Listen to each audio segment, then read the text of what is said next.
السلام علیکم ورحمۃ اللہ وبرکاتہ۔ صرف 5 منٹ کا مدرسہ قرآن و حدیث کی روشنی میں۔ ذی الحجہ کے 20 تاریخیں آج کے۔ نمبر 1، اسلامی تاریخ۔ حضرت جلال الدین رومی رحمۃ اللہ علیہ کی علمی خدمات۔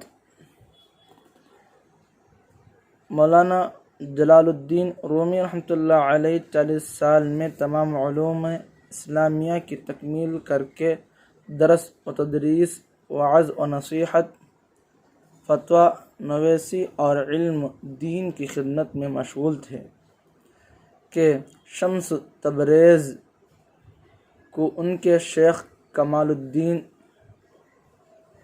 جندی نے حکم دیا کہ روم جا کر ایک دل جلے کو روشن کر آؤ۔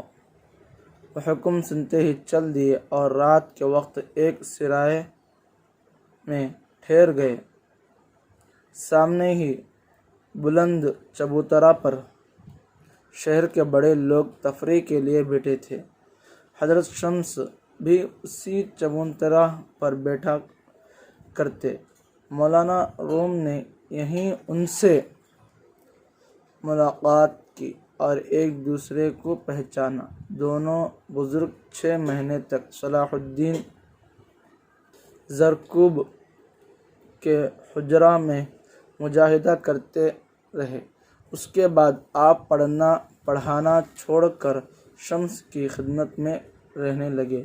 ایک لمحہ کے لیے بھی جدا نہیں ہوتے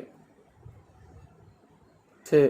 پورے شہر میں شور برپا ہو گیا کہ ایک دیوانے نے مولانا پر ایسا جادو کر دیا ہے کہ اب وہ کسی کام کے نہیں رہے۔ شمس تبریز فتنے کے خوف سے وہاں سے نکل کر دمشق چلے گئے۔ جدائی کے اس غم میں جلال الدین رومی کسی سے کچھ نہیں بولتے تھے۔ جب کبھی زبان کھلتی تو اشعار پڑھتے، تو شاگرد ان کو لکھ لیا کرتے۔ جمع ہو کر ہی اشعار مثنوی بن گئے، جن کے ذریعے عقائد و کلام کی بحث، معجزہ و تصوف، توحید و عبادات، فلسفہ و اخلاق اور سائنس جیسے علوم کی دل کشش انداز میں تشریح کی گئی ہے۔ ان علوم سے پتہ چلتا ہے کہ مثنوہ صرف تصوف ہی کی کتاب نہیں، بلکہ علم کلام کا بھی بہترین مجموعہ ہے۔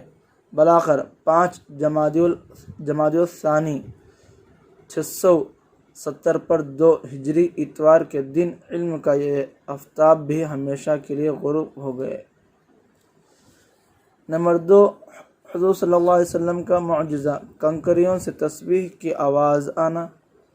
حضرت ابو ذر رضی اللہ عنہ فرماتے ہیں کہ ہم ایک مرتبہ رسول اللہ صلی اللہ علیہ وسلم کے ساتھ بیٹھے ہوئے تھے۔ آپ صلی اللہ علیہ وسلم کے ہاتھ میں چند کنکریاں تھیں۔ اچانک ان سے تسبیح کی آواز آنے لگی، جس کو ساری مجلس سن رہی تھی۔ پھر حضور صلی اللہ علیہ وسلم نے وہ کنکریاں باری باری حضرت ابوبکر رضی اللہ عنہ، پھر حضرت عمر رضی اللہ عنہ اور پھر حضرت عثمان رضی اللہ عنہ کے ہاتھ میں دی، تو ان کے ہاتھوں میں بھی تسبیح پڑتی تھی، لیکن جب ان کے علاوہ لوگوں کو دی تو کنکریوں نے تسبیح پڑھنا بند کر دیا۔ نمبر 3، ایک فرض کے بارے میں جماعت کے ارادے سے مسجد جانا۔ رسول اللہ صلی اللہ علیہ وسلم نے فرمایا، جو شخص اچھی طرح وضو کرے، پھر مسجد میں نماز کے لیے جائے اور وہاں پہنچ کر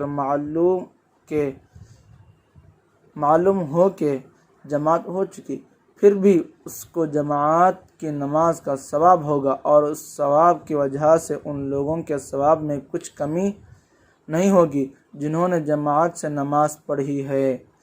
نمبر 4، ایک سنت کے بارے میں موت موت تک دین پر جمے رہنے کی دعا۔ حضرت ام سلمہ رضی اللہ عنہما نے فرمایا رسول اللہ صلی اللہ علیہ وسلم اکثر دعا مانگتے تھے، یا مقلب القلوب ثبت قلبی علی دینک، ترجمہ اے دلوں کے پہرنے والے، میرے دل کو اپنے دین پر استقامت نصیب فرما۔ نمبر 5، ایک اہم عمل کی فضیلت، اللہ ہی کے لیے محبت کرنا۔ رسول اللہ صلی اللہ علیہ وسلم نے فرمایا، جو شخص اللہ ہی کے لیے محبت کرے اور اللہ ہی کے لیے نفرت کرے اور اللہ ہی کے لیے خیرات کرے اور اللہ ہی کے لیے دینے سے رک جائے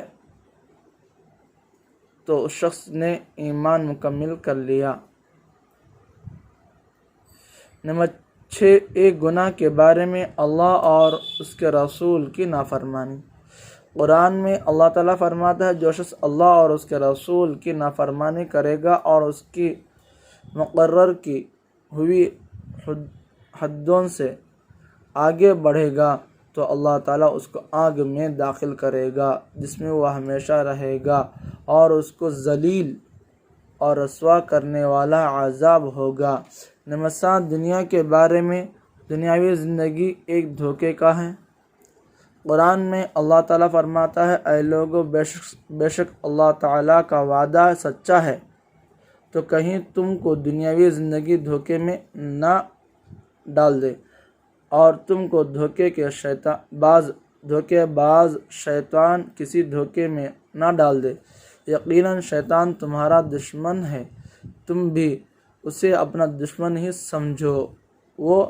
وہ تو اپنے گروہ کے لوگوں کو اس لیے بلاتا ہے کہ وہ بھی دوزخ والوں میں شامل ہو جائے۔ نمبر 8، آخرت کے بارے میں، قیامت میں منہ پر مہر لگا دی جائے گی۔ قیامت میں منہ پر مہر لگا دی جائے گی۔